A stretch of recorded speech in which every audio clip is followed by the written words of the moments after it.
Assalamualaikum warahmatullahi wabarakatuh. Pendengar setia Radio Irsad, saya akan membacakan berita untuk hari ini, Jumat 23 Januari 2026. Sari berita penting. Masalah sampah tak kunjung terselesaikan. Pembangunan dapur MBG di kantor Camat Bungodani terancam gagal. Berita kedua. SMSI dan DPRD Tebo bakal turun ke lokasi dugaan alih alur sungai di Desa Kunangan. Berita ketiga. Ada 121 titik kekeringan di Padang. Pemko susun rencana aksi. Berita selengkapnya. Berita kedua. Komisi 3 DPRD Kabupaten Tebo mengeluarkan peringatan keras terkait dugaan pemindahan aliran anak sungai Mahang oleh pemilik perkebunan sawit atas nama Darmo Pang di Desa Kunangan, Kecamatan Tebo Ilir. Kasus ini mencuat setelah adanya laporan resmi dari Serikat Media Siber Indonesia SMSI Kabupaten Tebo yang menilai aktivitas tersebut berpotensi melanggar hukum dan mengancam kelestarian lingkungan hidup. Ketua Komisi 3 DPRD Kabupaten Tebo, Dimas Cahya Kusuma SHMH menegaskan bahwa perubahan alur sungai bukan persoalan sepele dan tidak boleh dilakukan secara sepihak tanpa izin serta persetujuan dari lingkungan dan dari pemerintah. Laporan yang disampaikan SMSI Tebo menjadi perhatian serius kami. Jika benar terjadi pemindahan aliran sungai tanpa dasar hukum dan persetujuan pengurus lingkungan, maka itu bukan sekedar pelanggaran administratif, tapi masuk dalam ranah pidana lingkungan.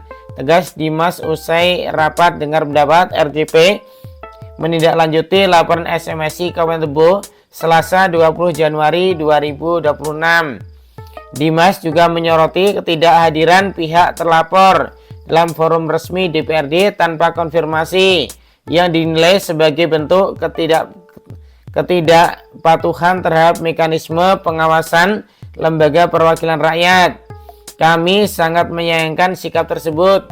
Ketidakhadiran tanpa konfirmasi menunjukkan pengabaian terhadap proses pengawasan DPRD. Namun kami tegaskan, absennya pihak terlapor tidak akan menghentikan proses penelusuran fakta dan penegakan aturan, ujarnya dengan nada tegas. Komisi 3 DPRD Tebo menegaskan bahwa dugaan pemindahan alur sungai wajib memiliki persetujuan lingkungan sebagaimana diatur dalam Undang-Undang Nomor 32 Tahun 2009 tentang Perlindungan dan Pengelolaan Lingkungan Hidup serta Peraturan Pemerintah Nomor 22 Tahun 2021. Pemindahan alur sungai dinilai sebagai perubahan bentang alam yang tidak boleh dilakukan tanpa dokumen AMDAL dan UKL UPL. Pemindahan alur sungai jelas merupakan perubahan bentang alam tanpa dokumen lingkungan dan izin resmi. Tindakan tersebut berpotensi melanggar hukum lingkungan hidup, tambah Dimas. Sebagai tindak lanjut atas laporan SMSI Kabupaten Tebo, Komisi 3 DPRD Tebo berdinas bersama Dinas Lingkungan Hidup DLH, Dinas Perkebunan DPMP TSP, Bagian Hukum Seda Tebo, Pemerintah Desa Kunangan serta SMSI Kabupaten Tebo dijadwalkan akan melakukan peninjauan lapangan bersama pada hari Selasa tanggal 27 Januari 2026. Peninjauan ini untuk memastikan fakta di lapangan dengan dampak lingkungan serta legalitas kegiatan. Jika ditemukan pelanggaran, DPRD akan merekomendasikan langkah tegas sesuai ketentuan hukum yang berlaku, tegasnya. Dimas menutup dengan penegasan bahwa DPRD tidak akan mentolerir praktik usaha yang merusak lingkungan dan mengabaikan aturan hukum. Lingkungan hidup adalah hak masyarakat dan generasi mendatang. Siapapun yang merusaknya harus siap mempertanggungjawabkan perbuatannya secara hukum, tegasnya. Sumber berita Tebo Online.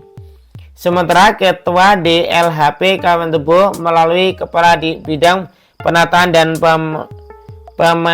Pemantauan dan Penataan Perlindungan dan Pengelolaan Lingkungan Hidup P4LH Arif Budiman menjelaskan bahwa kehadiran pihaknya dalam RDP tersebut hanya sebatas memenuhi undangan DPRD dan belum disertai dengan laporan pengaduan secara administratif. Arif mengakui informasi mengenai adanya aktivitas usaha perkebunan kelapa sawit atas nama Darmopang yang diduga melakukan pengalihan alur anak sungai Mahang baru diketahui pihaknya dari forum RDP tersebut.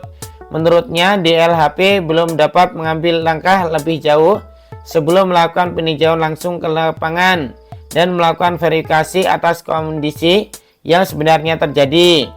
Arif menegaskan pihak DLHP Kawen Tebu telah merencanakan peninjauan lapangan untuk memastikan sejauh mana dampak pengalihan alur anak sungai tersebut, sekaligus memastikan apa kegiatan itu telah sesuai dengan ketentuan perundang-undangan.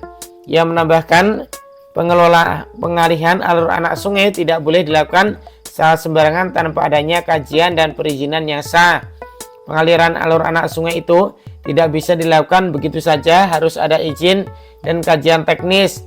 Aturannya ada dalam Peraturan Menteri Pekerjaan Umum Permen PU nomor 4 tahun 2024 yang mengatur teknis pengajuan permohonan pengaliran alur sungai. Paparnya dijelaskan Arif, kewenangan perizinan pengaliran alur anak sungai di Kementerian Pekerjaan Umum dan didelegasikan di Direktorat Jenderal terkait.